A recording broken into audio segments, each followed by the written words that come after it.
The last thing we're going to look at is equations of lines, and we're just going to stick with the easy ones. We're sticking with all linear equations. Remember, the word line is inside the word linear. So these just graph as straight lines, and all linear equations can be expressed in what we call slope-intercept form. And this is what slope-intercept form looks like. Every equation has to have an x and a y. It's got the two variables. And m stands for slope. We learned that before. And then we got to talk about what this b is. So it's called slope-intercept form for a reason. So it's when you look at the equation, you can immediately tell just by looking, no math involved, what the slope is and what the intercept is. So m is the slope. So whatever number is in front of the x, that's the slope. If it's positive, your line goes uphill. If it's negative, your graph goes downhill.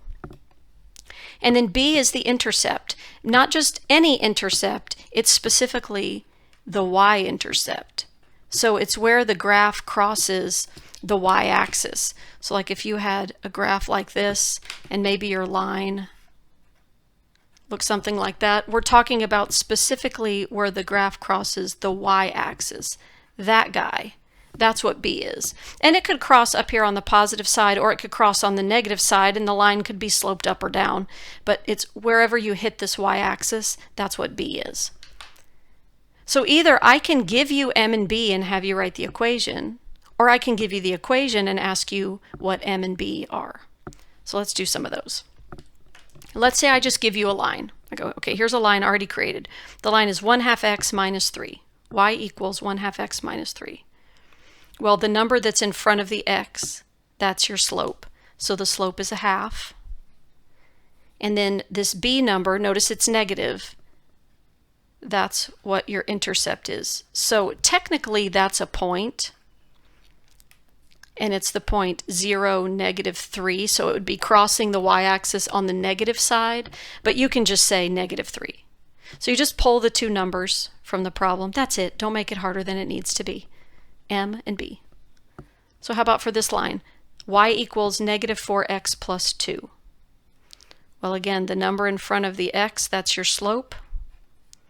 And then this number at the end, positive 2, that's your b. And again, if you were going to graph it,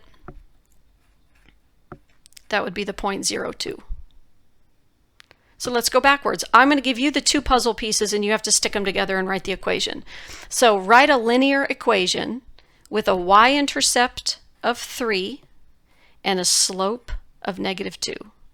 So the 3, that's going to be the b, and the -2, that's going to be your m, and you just literally have to like reconstruct the line.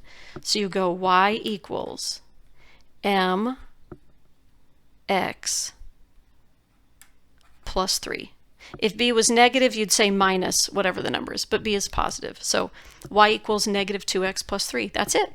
You just took the two puzzle pieces I gave you and you just stuck them together to create your line.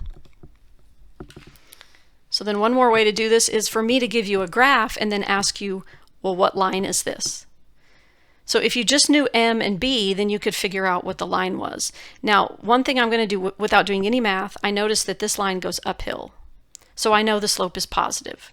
And the way you get slope is you just go from one point to the next. How much do you rise and how much do you run?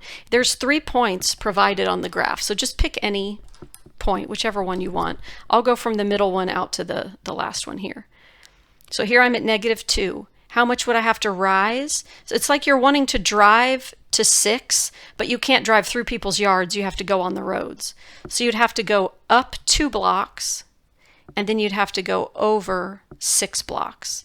So that's a 6, and this is a 2.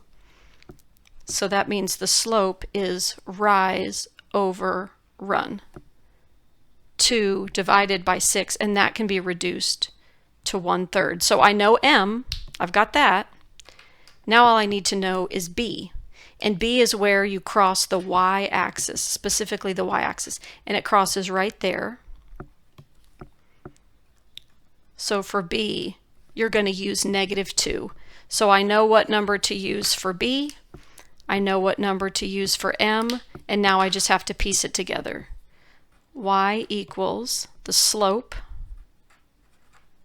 times x, and then in this case -2. So it's 1/3 x minus 2, and that would be the equation of this graphed line.